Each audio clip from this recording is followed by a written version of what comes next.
here at BM Pro, back in the family camper yet again while we're in lockdown. Just thought I'd talk you through a few hints and tips that we tend to use in regards to 12 volt charging, how we can conserve our battery and increase our time off grid. So what we're going to go through applies to whether you've got the J35 or the BP range or even something completely different. What we're going to sort of talk over is all relevant to whatever our system may be.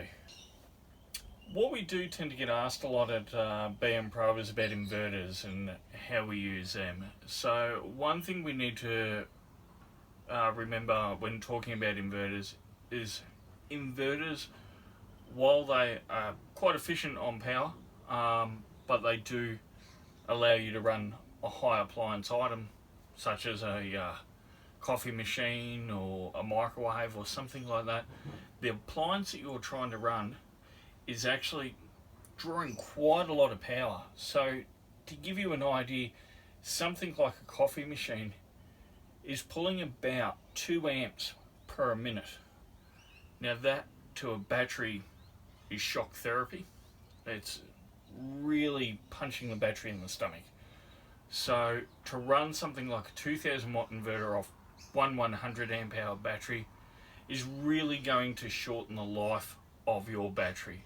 So we need to sort of look at tips and go, do we need the coffee machine in the morning when we're off grid, or can we rely on that coffee machine when we're on grid? So that's what you've got to sort of look at. So with the likes of the coffee machine off grid, you can still have good coffee without an inverter or the fancy coffee pods or anything like that. Look, I tend to use the AeroPress myself. That's just one of several brands available and several styles available on the Australian market. You can even get manual pod machines now, so it's just a matter of boiling the jug there and pouring it into the manual press pod machines. So these are ways that we can conserve power. And like I said, a coffee machine is pulling about 2 amps per minute, so think about that. I want to talk to you now about fridges and how over the years we've been able to work on a system how we can get our fridge working quite well for us, and hopefully the tips that I pass on to you will help you guys. Fridges being full is highly important. Reason being is you're creating mass inside the fridge. If your fridge is like it is here and is empty and is running on 12 volt, you are more or less just wasting power. So the fuller the fridge, the colder it is, the thermostat will kick in, and before you know it, you're starting to save power. So the other side of this is, by keeping it full, try to plan out your day so you're not keeping the fridge door open. So if you're someone like myself that can't decide whether to have a steak or whatnot, it is right there for you to grab.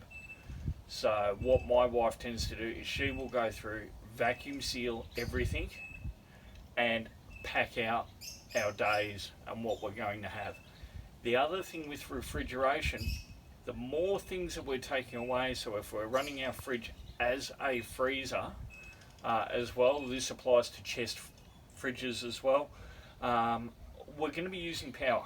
And at the end of the day, if we're taking things like vacuum seal machines away and that sort of thing, what are we actually needing a freezer for? Unless you're a pro fisherman or you like your frozen veg or ice cream or so forth, there's really no need to be freezing all the time. I really want to talk really quickly about the vacuum sealers. I think they're a really essential thing for the caravan and camping industry. They're going to help prolong, one, your time in the bush and your food, and give you more space within your fridge. So it is something that myself and my wife use a lot, even at home, just in general, freezing of stuff or whatnot.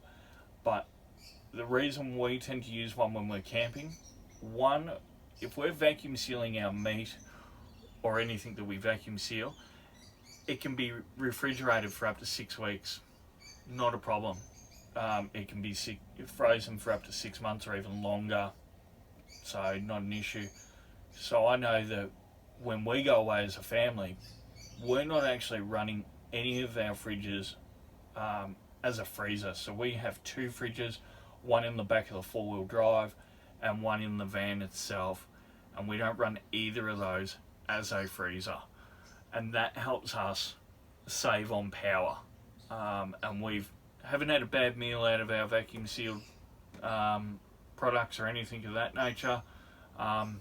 Gives us a lot more room. My wife will go through and plan our daily meals before we even put boots in the car and start driving off. So please look into them.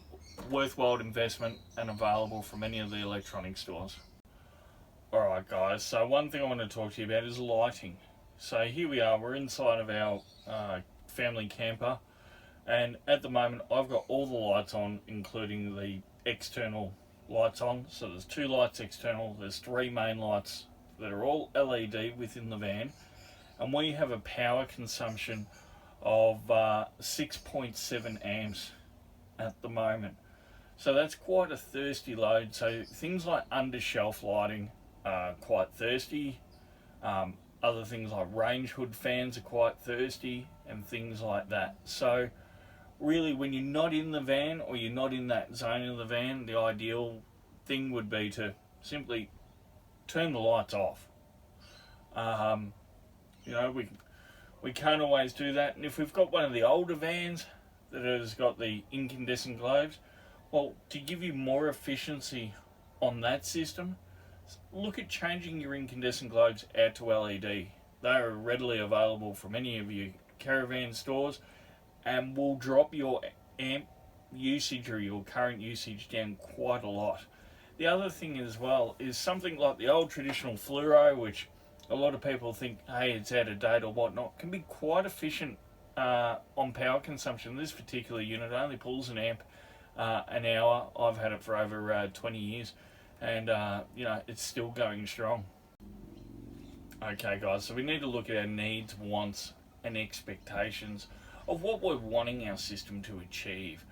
So a lot of people's expectations are, I'll buy a caravan, I'll be completely independent on solar, and I can charge while I'm driving. Well, that's wonderful, and we can achieve that.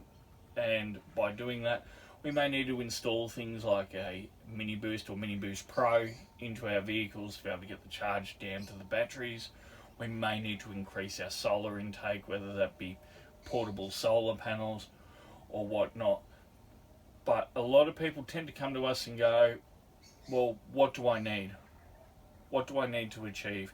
Well, you need to work out what you're using so that you can work out how to get to it.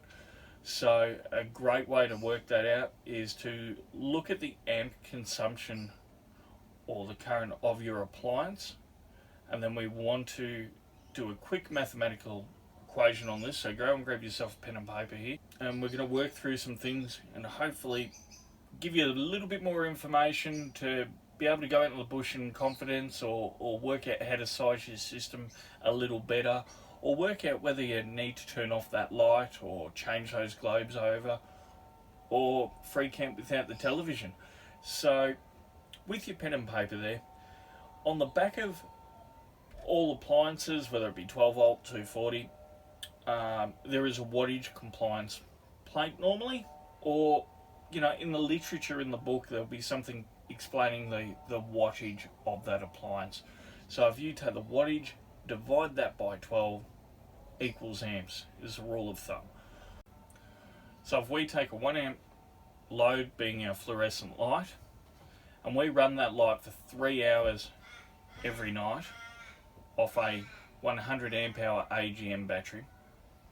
Now we're only going to use 50% of that battery's capacity, and that's going to give us 16.7 days. And how did I come to that? Well, that is, take your battery's capacity. Again, I said we're only going to use 50% of a 100 amp hours capacity, so we take the 50 amps, we divide that by the 3 amp load that we're using daily, and that is how we come to that 16.7 days. So go through your list, work your way through, and that'll give you a daily total of what you're actually using. Because when we hear about people saying my battery system isn't performing and my batteries have died, it's probably because your consumption is more than your charger and battery can generate.